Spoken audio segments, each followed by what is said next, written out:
வணக்கம்.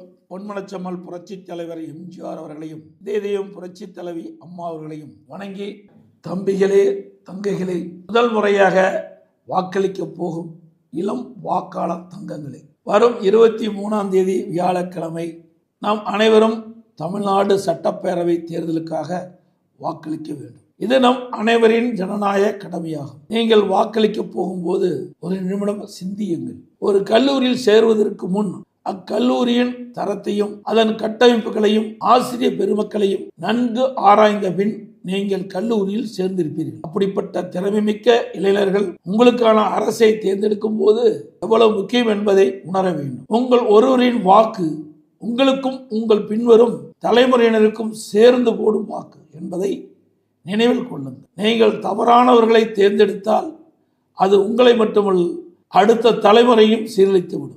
குழந்தைகள், பெண்கள், மாணவர்கள், தொழிலாளர்கள், விவசாயிகள், நெசவாளர்கள் என பல்வேறு தரப்பட்ட மக்களின் வாழ்வாதாரம் உங்கள் ஓட்டில் உள்ளது. அனைத்து இந்திய அண்ணா திராவிட முன்னேற்ற கழகத்தை தோற்றுவித்த புரட்சித் தலைவர் எம்ஜிஆர் அவர்கள் இளைய சமுதாயத்தை மனதில் வைத்து ஆரம்ப கல்வியில் சத்துணவை கொண்டு வந்தார். புரட்சித் தலைவர் எம்ஜிஆர் குறைந்த கட்டணத்தில் ஏழை எளிய நடுத்தர மாணவர்கள் கல்வி கற்க வேண்டும் என்ற தனியார் பொறியியல் கல்லூரிகள், பாலிடெக்னிக் கல்லூரிகள், கலை அறிவியல் கல்லூரிகள் தொடங்க அனுமதி கொடுத்தார். அதன் மூலமாக பல்வேறு நாடுகளில் இந்திய அளவிலும் உலக அளவிலும் உயர் பொறுப்பில் தமிழ்நாட்டைச் சேர்ந்தவர்கள் இருக்கின்றார்கள். புரட்சித் தலைவி அம்மா அவர்கள் பள்ளிக்கல்வி, உயர்கல்வி மாணவர்களுக்காக என்று இலவச சைக்கிள் மற்றும் லேப்டாப் கொடுத்து மாணவர்கள் முன்னேற்றத்திற்கு வழிவகுத்தார்.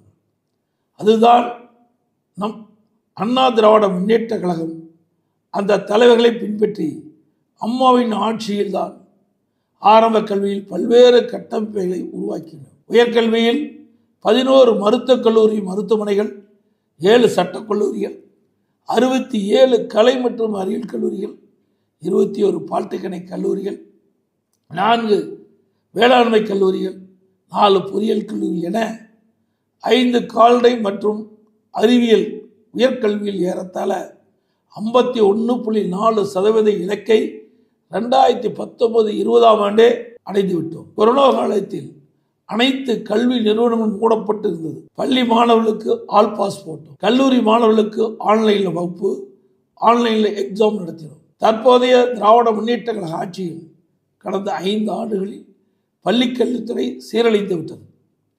மாணவர்களிடையே போதைப்பொருள் கலாச்சாரம் ஊடுருவி அவர்களின் எதிர்காலம் பாதிக்கப்படும் நிலை உருவாகியுள்ளது. இந்த நேரத்தில் படித்த இளைஞர்களாகிய நீங்கள் 2 கட்சிகளிலும் சீர்தூக்கி பார்த்து அதன்படி உங்களின் எதிர்காலத்தில் சிந்தித்து வாக்களிக்க வேண்டும். திமுகவை விரட்ட வேண்டும் என்ற எண்ணத்தோடு உள்ள நீங்கள் உங்கள் வாக்குகளை வேறு யாருக்கும் போட்டு வீணடிக்காமல் அனைத்து இந்திய அண்ணா திராவிட முன்னேற்ற கழக தலைமையிலான தேசிய ஜனநாயக கூட்டணி கட்சிகள் அதிக வாக்குகளை பெற்று அமோக வெற்றி பெறவும், அனைத்து இந்திய அண்ணா திராவிட முன்னேற்ற கழகம் தனி பெரும்பான்மையோடு வெற்றி பெற்று ஆட்சி அமைக்கவும் எங்களது தேசிய ஜனநாயக கூட்டணி கட்சிகள் சின்னங்களான இரட்டை சின்னம், தாமரை சின்னம், மாம்பழ சின்னம், குக்கர் சின்னம் ஆகிய சின்னங்களில் பெருவாரியான வாக்களித்து வெற்றி பெற செய்யுமாறு அன்புடன் கேட்டுக்கொள்கின்றேன். நன்றி, வணக்கம்.